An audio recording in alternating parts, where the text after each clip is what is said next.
Cuando uno mira los aspectos que son diferentes en la comunicación en cuidados paliativos frente a otros tipos de entornos, realmente uno no puede hablar de unos aspectos concretos en particular, sino que lo que es diferente son las personas con las cuales nos vamos a comunicar. La comunicación tiene unos principios básicos que son aplicables a cualquier entorno, pero básicamente cuando uno se va a comunicar con un paciente en cuidado paliativo debe tener en cuenta las condiciones particulares que ese paciente está pasando, no solamente el paciente sino también su familia. Debemos tener en cuenta los cambios multidimensionales, porque a nivel físico, por ejemplo, vamos a encontrar pacientes con síntomas exacerbados, con condiciones particulares que pueden dificultar los procesos comunicativos.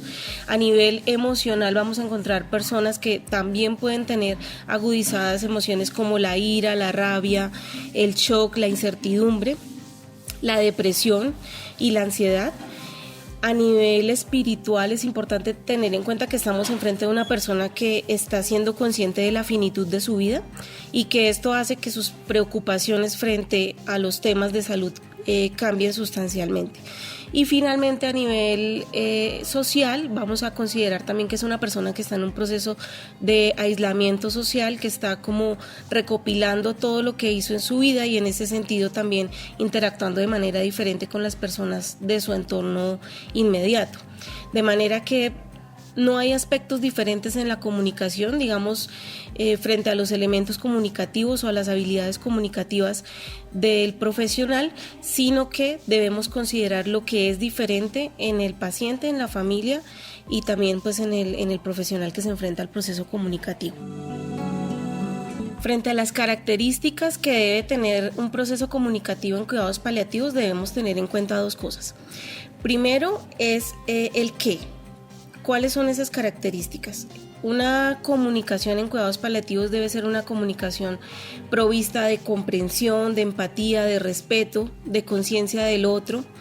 Debemos tener una actitud de escucha, generar un ambiente de confianza, validar lo que la persona está sintiendo, porque si estamos ante una persona que está evaluando todo lo que hizo en su vida y está priorizando lo que tiene por realizar, nosotros no podemos pararnos en una situación de enjuiciamiento y aminorar la importancia de lo que para él es prioritario en este momento.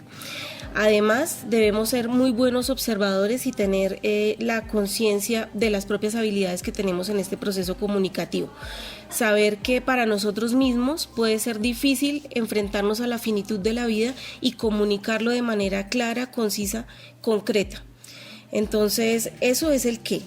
Frente al cómo, es muy importante cuando estemos frente a un paciente y a una familia que están en este entorno, favorecer el contacto visual, favorecer que estemos en una posición corporal abierta, es decir, sin ninguna barrera física que en algún momento interfiera en la comunicación con las personas. Frente a barreras físicas me refiero a ruido, a escritorios, muchas veces incluso al mismo aspecto del profesional que se puede mostrar rígido, se puede mostrar desinteresado. Es importante romper todas esas barreras porque para las personas en cuidado paliativo y en general para cualquier persona es necesario saber que el otro está ahí, que está presente y que está escuchando activamente. Además, es importante utilizar un buen tono de voz, que sea firme, que sea seguro, que uno se vea convencido de lo que le está intentando comunicar y sobre todo entrenarse muy bien en el tipo de preguntas que se deben hacer. La comunicación en cuidado paliativo requiere de unas personas que hagan preguntas abiertas, que realmente lleguen a la profundidad de lo que la persona, de las necesidades de la persona, en lo que la persona le quiere comunicar a uno como necesidad prioritaria en el entorno de cuidados paliativos. Debemos evitar el uso de preguntas con respuestas dicotómicas, más bien preguntas de ¿en qué le puedo ayudar? ¿Qué puede necesitar usted en este momento? ¿Qué siente que le ayudaría? Y en ese sentido, pues esas preguntas le permiten a la persona y a su familia verbalizar las necesidades y a nosotros nos permite poderlas concretar mucho mejor para darles una mejor atención.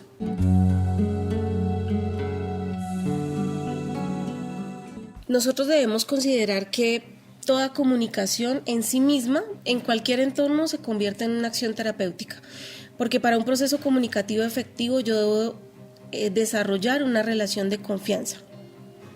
Cuando yo desarrollo una relación de confianza con el otro, empiezo a compartir la vida del otro y empiezo a evidenciar las necesidades del otro.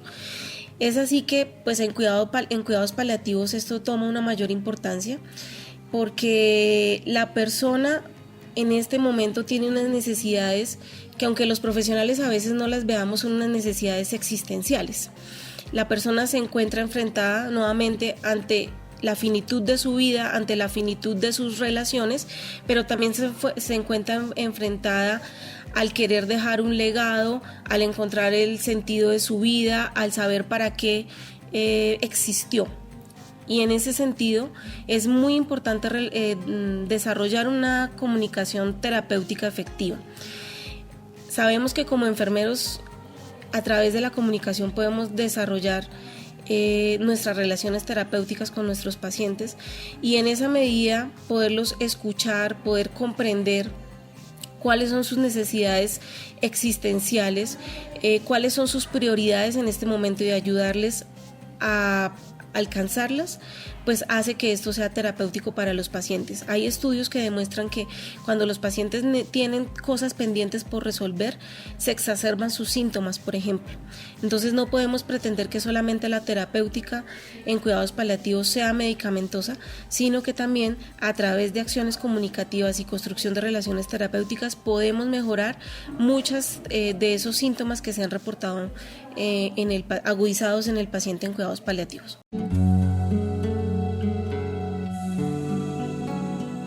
Frente al abordaje de los temas sensibles en el paciente y la familia, es importante considerar que el paciente en este momento vital se encuentra enfrentado a múltiples tomas de decisiones.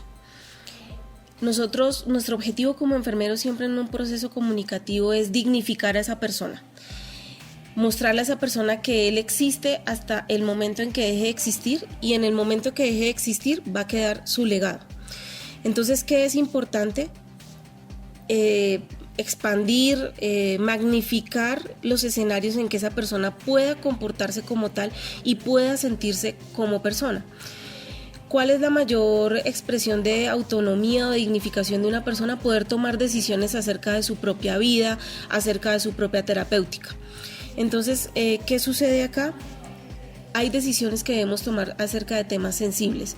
¿Cuáles son los temas sensibles? ¿Cuáles son las voluntades anticipadas del paciente, por ejemplo? ¿Cómo quiere morir? ¿En qué sitio quiere morir? ¿Con qué personas quiere estar? ¿Qué tipo de tratamientos quiere recibir?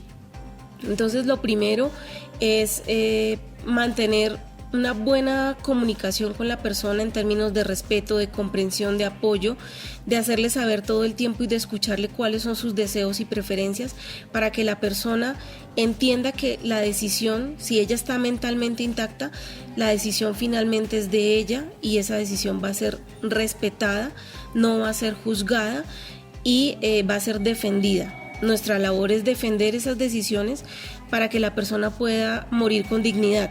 Y morir con dignidad no significa que muera libre de síntomas, sino que muera sintiéndose en ejercicio de su personalidad hasta el momento de su muerte. Entonces, esos temas hay que tratarlos de manera clara, concisa, haciendo ver a la persona que es persona hasta el final de sus días.